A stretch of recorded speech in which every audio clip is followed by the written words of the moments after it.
शासन करीत असेल तर गरीब, आणि देश जर सांभाळित असेल तर गरीब, आणि स्वातंत्र्य टिकवले असेल तर गरीबानेच. देवळाची पूजा गरीबच करतोय. अन्नदान श्रीमंत अवलदी नाही. आजही तुम्ही शेतकऱ्याच्या घरात जा, 15 माणसांचा स्वयंपाक 15 मिनिटात, पिठलं भाकर पण तणकून. हे श्रीमंत हलकट माणसं मोजी द्या. 5 सांगितले, 6वा वाढला, संपल्या चपात्या.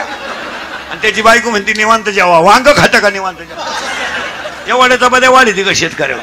अय दरिद्री, ते चांगलं गांजा प्यालं तर बैल बस त्या चपातीचं काय करते? शेतकऱ्याच्या बायला चहा ठेवायला, शेतकऱ्याच्या बायला चहा ठेवायला तांब्याभर पाणी पातेल्यात होती. ती घाबरत नाही, ती कर्णाची बायको आहे. तांब्याभर पाणी. श्रीमंत हलकट, अगं 5 इथेच का आला?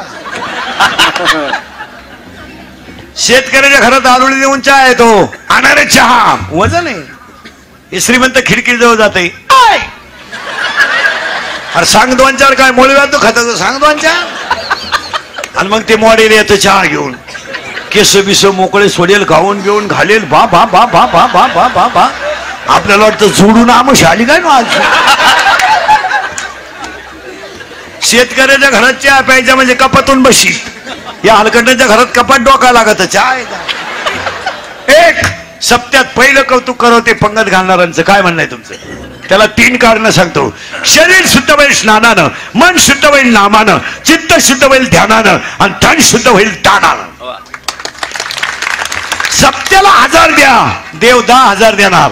सप्त्याचा रुपया खा, देव 1.5 गुंठाण्याला.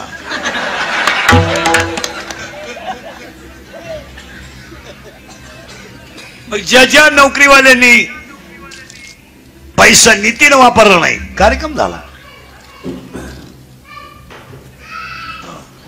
पटकन सांगतो मी, पटकन आहे का? आता करंट लावून दिला तुम्हाला. मग याचा करंट लागला म्हणजे पुढे घुसायचे आपल्याला.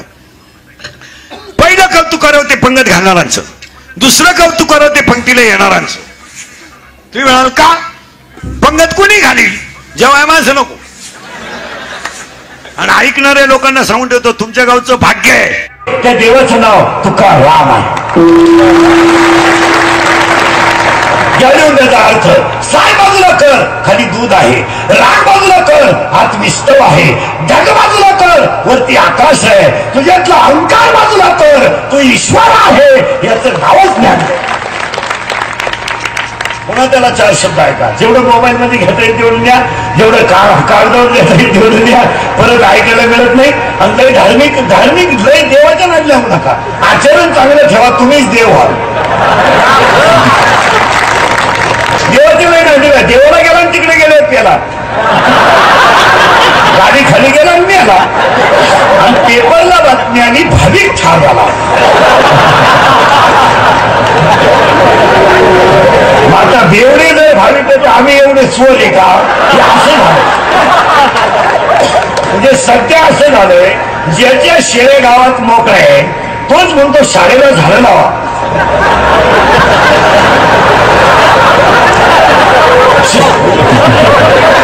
शाळेची झाडं जगतील पण तुझे मोकळे एक ना पहिले. काय झालंय महाराज, सांगणाऱ्यांची संख्या जास्त झाली पण आचरण करणाऱ्यांची संख्या कमी झाली. आणि कधी झालं ठेवायचं, सांगण्यापेक्षा आचरण श्रेष्ठ आहे. ज्ञान येणे नाही, शिकलेल्या माणसाला अक्कल असते. कोण सांगितलं तुम्हाला? काय माणसं म्हणजे तो माणूस सुशिक्षित आहे, कारण म्हणजे उभ्याने जेवतो. उभ्याने जेवतो म्हणजे सुशिक्षित नाही, त्याला मळव्यात होती म्हणून. काही लोक म्हणले तो कुत्र्याबरोबर हिंडतो, त्याला जोडीदार नाही म्हणून हिंडतो. काही लोक म्हणले तो बायको हातात धरून हिंडतो, विश्वास नाही.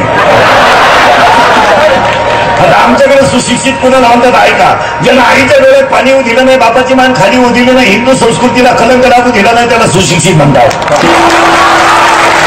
जगातले पहिले शास्त्रज्ञ कोण असतील तर संत, आणि जगातला सगळा श्रीमंत विद्वान माणूस कोण असेल तर संत. जगाचा अभ्यास शास्त्रज्ञांनी जग निर्मिती केल्यानंतर झाला, पण जगच कसं निर्माण झालं याचा अभ्यास पहिला संतांनी केला. शास्त्रज्ञांनी शोध लावले पण ते नंतर लावले.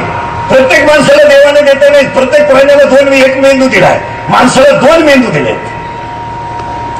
2 मेंदू आहेत माणसाला. पण वापर काही नाही. मेंदू दिला पण भरमिष्ट. ज्ञान ज्ञानोबा एकच वाक्य सांगतो, ज्ञानाशिवाय तुम्ही सुखी होऊ शकत नाही. प्रश्न संपला. पुन्हा डोकं लावायचं नाही मी दुःखी का, ज्ञानच नाही. काय ना सांगतात माझं नशीब वाईट का, नशीब बरोबर आहे, तू नीट राहा. पेपर इतिहासाचा कापून नेलं भूगोलाचं आणि खिडकीतून आलं भूमितीचं, आपला बाप तरी पास आहे का.